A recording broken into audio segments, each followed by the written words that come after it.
Okay, so I've figured out a fix to the radar altimeter and why the controls were kind of spreading out all over the cockpit. So here we go. Let's take a look at what I've done here. So in the aircraft, the issue is when you export a modified aircraft from AC3D using the XPoint plugin, it completely rewrites the object file. So the original is this is the original BK117 cockpit object file with the GNS 530. Now you can see that everything's really nicely coded and everything's got opening and closing groups for animation and attributes. Now it would be nice to be able to just grab everything from the animation and attribute side and copy and paste it into your updated object file, because the rest of the bulk of the file is indexes and vertices.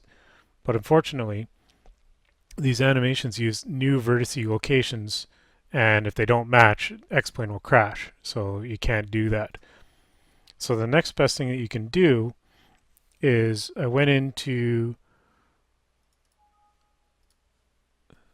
this is what it looks like after it's exported from AC3D using the XPoint Export plugin. So you can see that it's killed a lot of lines. And when you get into the animation, everything's just flat. There's no structure to it at all. So the issue is specifically with the radar altimeter. So if I go radio and search for radio alt, you've got animations, which seem to be fine, but then you've also got the manipulator axis down here. So I'm going to put that over on the side. This is the ND version, and then this is the one that I've exported. And I'm going to search in here for radio alt. And there's the animation, which worked fine, but then there's the manipulator drag axis.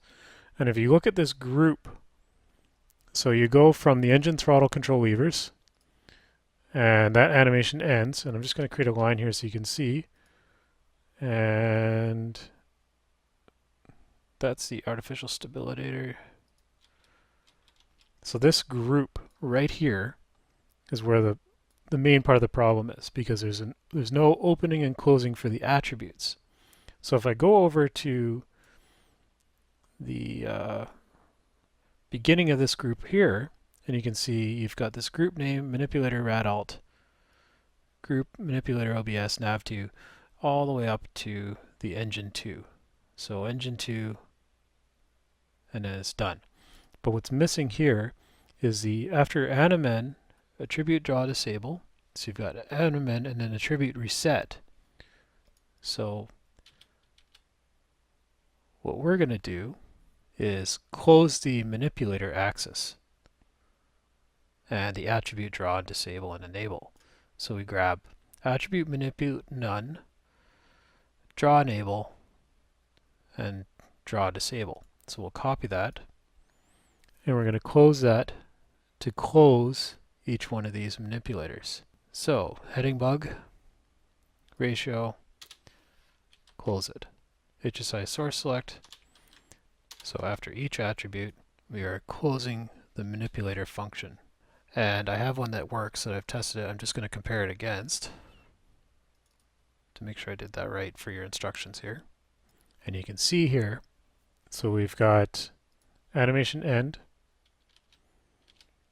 attribute reset, and we need to close the manipulators here as well. So manipulator none, draw disable, draw enable, and then attribute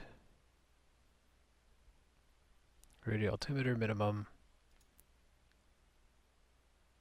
right down to here where it comes back into animations again. So this group here, you've got the new vertex ratios, shiny ratios, manipulator none, draw enable, draw disable, and then attribute reset, and then manipulator none, draw enable, draw disable. So that open and closes each manipulator and restricts the group for each of these touchable areas in the cockpit. So once you've updated that, you're going to file, save your cockpit, and I'm not going to save these because I've spent enough time rewriting stuff. And back in XPoint now, with that aircraft open, you'll see that when I work on areas that aren't buttons and switches, the only area that has the manipulator for the red alt is where it should be. So that seems to have fixed it. So that same fix will apply. The opening and closing your manipulators needs to be applied to each modified aircraft file that you export from AC3D.